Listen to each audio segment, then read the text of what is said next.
جہاں ہم سٹینڈ کرتے ہیں نیکسٹ ریویو آئے گا فرائیڈے کو. پرائسز تو ابھی ٹرمپ کے لاسٹ وزٹ کینسل کرنے کے بعد اور اوپر چلی گئی. آج جو ابھی قیمتیں، کیونکہ تقریباً یہ جب ہم آپ کے پاس بیٹھے اس سے چند گھنٹے پہلے 6 بجے دبئی کی مارکیٹس جو ہیں یا سنگاپور کے فلیٹس کے ریٹ میرے پاس آ گئے ہیں، اس کے اندر بالکل رد و بدل آئی ہے. پیٹرول $4 اوپر گیا ہے، جو ڈیزل ہے وہ مورلیس $166 پہ کھڑا ہے، کروڈ جو تھا وہ $105 کے اوپر ہے. ابھی تک تو مارکیٹ کے اندر کوئی میجر ری ایکشن نہیں آیا. پر ایک جو چیز جو ہمارے سامنے کھڑی ہے وہ یہ ہے کہ آپ نے آئی ایم ایف سے 1 مہینے کے لیے آپ نے لیوی کی ریلیکسیشن آدھی کی لی ہوئی تھی. تو یو ہیو ٹو ڈیسائیڈ کہ جی وہ $50 کا آپ نے کیا کرنا ہے. Either you will have to reengage with the fund and سے کہ جی کہ یہ ایگزوجنس شوک اتنا بڑا آیا ہوا ہے، اس کو پاس کر لینے دیں، ہمیں اور ٹائم دیں کہ ہم اس کو فیز ان کر لیں.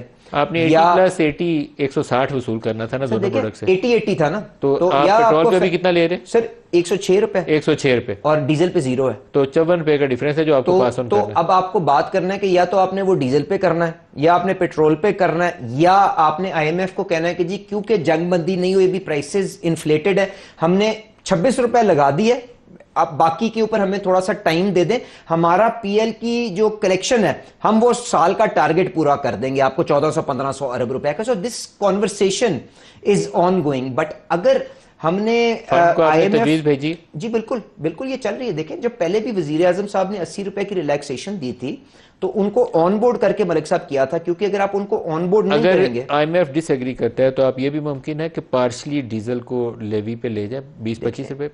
یہ کیونکہ جب اب ہم نے یہ جو فیصلہ کیا ہے جو فارمولا بدلنے کا، اس میں آئی ایف ای ایم کے اندر آپ کو ایک انفلیشن نظر آ رہی ہے. وہ آئی ایف ای ایم کی انفلیشن اس لیے آ رہی ہے کہ اب ہم نے کہا ہے کہ جب ایکچول امپورٹ کا کارگو آئے گا جو پی ایس او کا آیا تھا، وہ یہاں سے اس کی ایکچول ری ایمبرسمنٹ ہوگی، تو اگلے ہفتے تو وہ ری ایمبرسمنٹ نہیں ہوگی، وہ $50 $60 کے پریمیم کا جہاز نہیں آئے گا، وہ کم قیمت کا جہاز آئے گا، تو اس کے اندر کوئی سپیس ملتی ہے. تو that is one option. But یہ فیصلہ جو ہے یہ تو پرائم منسٹر کا ہے نا جی، کہ پرائسز کو کس حد تک آپ نے پاس کرنا ہے. آئی ایم ایف والی لٹکتی تلوار ہے، اس کے نتیجے میں چبن بڑھ بھی سکتی ہے اور گنجائش مل جائے تو ہم کہیں سے ایڈجسٹ بھی کر سکتے ہیں. آپ کو جو بنیادی چیز ہے وہ یہ ہے کہ one thing that could be worse than an oil shock is an external account crisis. یہ تو آپ مانتے ہیں نا جی. تو اگر ایکسٹرنل اکاؤنٹ کو آپ نے کنٹرول میں رکھنا ہے تو آپ نے آئی ایم ایف کو آن بورڈ رکھنا ہے، ورنہ وہی ہوگا جو 2022 میں عمران خان صاحب نے کیا تھا. کاٹ کے بھی پورا کر سکتے ہیں. بالکل کر سکتے ہیں، آپ نے کیا ہے نا جی. آپ اس کو ایڈجسٹ فردر بھی کر سکتے ہیں، صوبوں سے وسائل اور کاٹیں. سو ملک صاحب بنیادی چیز یہ ہے کہ آپ کا جو ٹارگٹ جو آپ نے میٹ کرنا ہے از دا پرائمری سرپلس کا ٹارگٹ نا.